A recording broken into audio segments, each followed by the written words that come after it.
Assalamualaikum warahmatullahi wabarakatuh. Perkenalkan, nama saya Amalia Nur Ramadhani dari kelas 11 MIA 2. Hari ini saya akan menjelaskan tentang proses spermatogenesis dan oogenesis, tepatnya pada bab reproduksi. Silahkan ditonton sampai habis ya. Pertama, spermatogenesis. Spermatogenesis itu apa sih? Oke, spermatogenesis itu adalah proses pembentukan sperma, di mana proses pembentukan sperma itu dimulai pada masa pubernya laki-laki pada usia 10-14 tahun.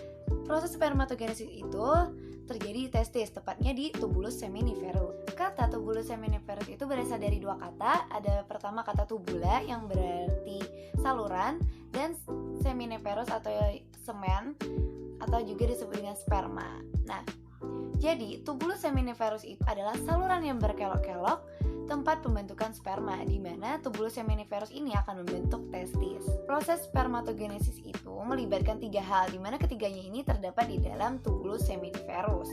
Pertama ada spermatogonium. Spermatogonium itu berfungsi menghasilkan sperma. Spermatogonium itu juga disebut dengan sel induk spermatozoa.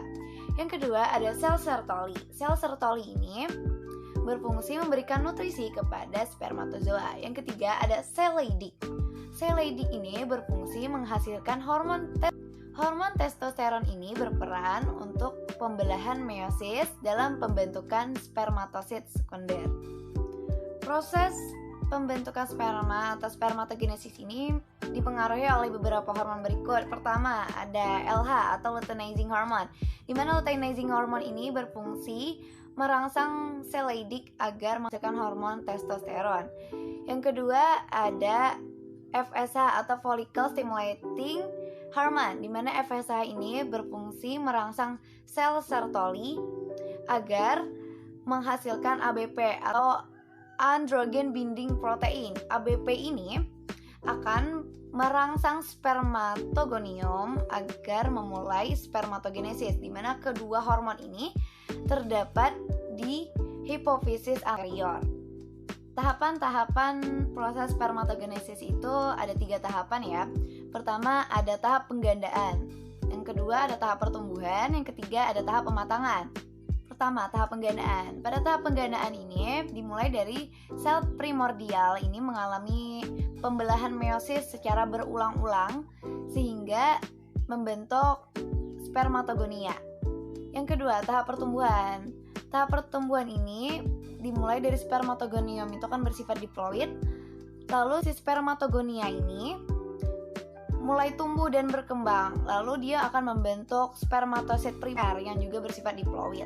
Yang ketiga ada tahap pematangan. Nah, pada tahap pematangan ini spermatosit primer tadi akan membelah diri lagi melalui meiosis, menghasilkan 2 spermatosit sekunder yang bersifat haploid. Itu spermatosit sekunder ini dia akan membelah lagi melalui proses meiosis, di mana dia akan menghasilkan 4 spermatid yang bersifat haploid. Spermatid ini akan berdiferensiasi akan membentuk sperma. Proses pematangan spermatid menjadi sperma itu disebut juga dengan spermiasi, di mana proses pematangan ini melibatkan hormon testosteron. Seorang pria normal menghasilkan 20-40 juta sel sperma dalam cairan semen. Struktur sperma itu terdiri dari kepala dan ekor, di mana pada membran yang melindungi ujung kepala dari sperma itu terdapat akrosom, di mana akrosom ini terdapat beberapa enzim seperti enzim hyaluronidase, akrosin, dan antifertilizin. Terus ekor ini berfungsi sebagai alat pergerakannya sperma, di mana si ekor ini tuh pada pangkal ekor itu terdapat mitokondria yang berfungsi sebagai penghasil energi agar sperma itu dapat bergerak. Yang kedua ada oogenesis. Oogenesis itu apa sih? Nah, oogenesis itu ialah proses pembentukan sel telur atau ovum yang terjadi di dalam ovarium pada wanita. Proses oogenesis ini terjadi melalui 3 tahap, yaitu pertama ada tahap penggandaan, yang kedua ada tahap pertumbuhan, dan yang ketiga ada tahap pematangan. Pertama, tahap penggandaan. Tahap penggandaan ini terjadi di dalam ovarium janin ketika masih dalam kandungan. Berbeda dengan laki-laki ya. Perempuan ini sudah mulai di dalam kandungan, sudah ada bakal buahnya atau bakal sel telurnya. Nah, kalau laki-laki itu dimulai pada saat puber. Nah, Lanjut, di tahap penggadaian ini sel primordial ini mengalami mitosis ya. Melalui mitosis atau pembelahan dan dia akan membentuk oogonia. Tahap yang kedua adalah tahap pertumbuhan, di mana tahap pertumbuhan ini terjadi di dalam ovarium bayi. Nah, oogonium tadi dia akan mengalami pembelahan mitosis ya. Setelah dia mengalami pembelahan mitosis, dia akan menghasilkan oosit primer yang bersifat diploid. Lalu, oosit primer ini dia akan mengalami dorman atau istirahat sampai anak perempuan ini mengalami puber.